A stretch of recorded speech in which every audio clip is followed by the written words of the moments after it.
Annyeong guys! Welcome to another day in the life as a Filipino private chef here in Korea.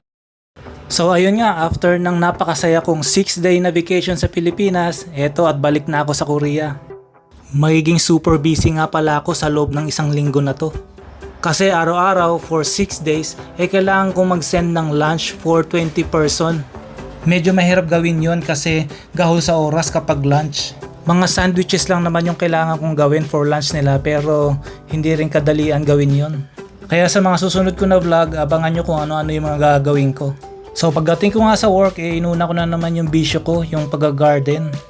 At sine-check ko na naman yung mga halahalaman ko kung tumutubo na. At syempre mamimitas ako for lunch.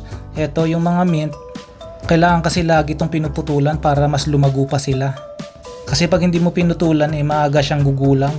Kung mapapansin ninyo, ang dami kong mint na tanim. Kasi guys, ginagawa ko tong mint tea, dinadry ko to for winter. Yung mga amo ko kasi mahilig mag-tea at saka sa mga guests, ito yung lagi kong siniserve. Sasamantalayin ko na yung summer ng Korea para makapagtanim-tanim at para makakain ng mga fresh na gulay at salad. Kung napapansin ninyo, meron akong mga tanim na nasa lupa at meron ding mga nasa paso. Kasi yung mga nasa paso na yan, ipapasok ko na sa loob yan ng bahay kapag pa-winter na. Meron kasi kaming mini garden sa loob ng bahay. Huhugasan ko lang to ng slide kasi organic naman tong mga to para matanggal lang yung mga buhangin. And then para naman sa lunch ko, itong mga vegetable, nilagyan ko lang ng pusit para maging okoy style. Lunch ko to pero isasama ko na rin dyan yung lunch ng amo ko.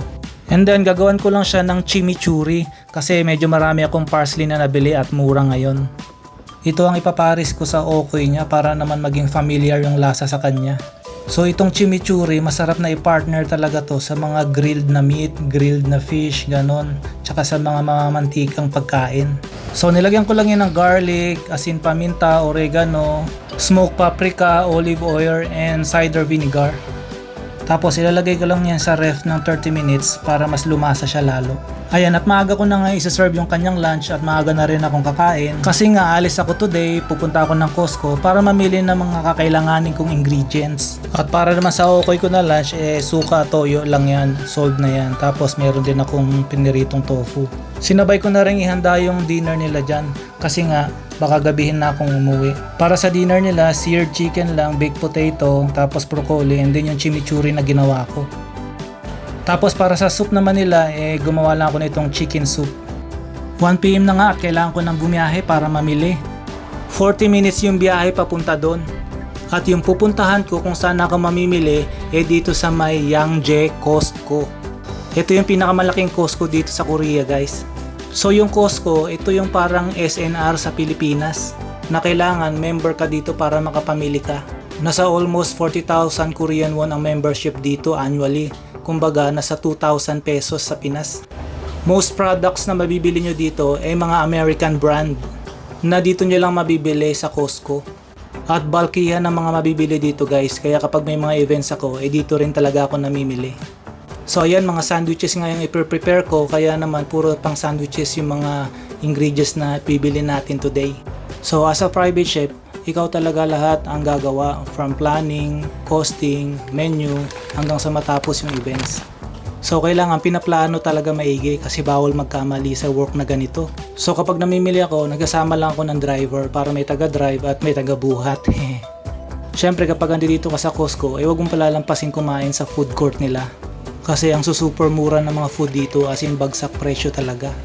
Unlimited pa ang drinks. So yung lagi kong in-order dito itong hotdog. Tag 2,000 won lang ito, parang 70 pesos sa Pinas. So yun na nga, tapos na kaming mamili sa Costco at pupunta na naman tayo dito sa bilihan ng mga cups and plates.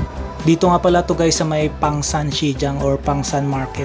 Dito yung bilihan ng mga pang baking kung napanood nyo sa previous video ko. Tapos dito rin yung bilihan ng mga pang events, yung mga cups kagaya nito, mga plates. Dito namimili yung mga nagbi-business na restaurant, mga food catering, ganon. So naghahanap ako today ng mga paglalagyan ko ng mga sandwiches ko at mga side dishes niya. At ito nga yung napili ko, parang pang picnic. Kasi medyo malaki yung sandwich at dito ko na lang ilalagay sa mga cups na maliliit, yung mga french fries, fruits, at saka dessert. After ko mamili dyan, dumaan pa ako sa bilihan ng mga karne. Kaso hindi ko na na-video kasi wala nang oras. At ito nga, ginabi na ako, 7 PM na. kailangan ko munang i-arrange yung mga pinamili ko at pwede nang umuwi. So kaya abangan nyo yung next vlog ko guys kung ano-ano yung mga gagawin natin. Again, thank you for watching. Annyeong!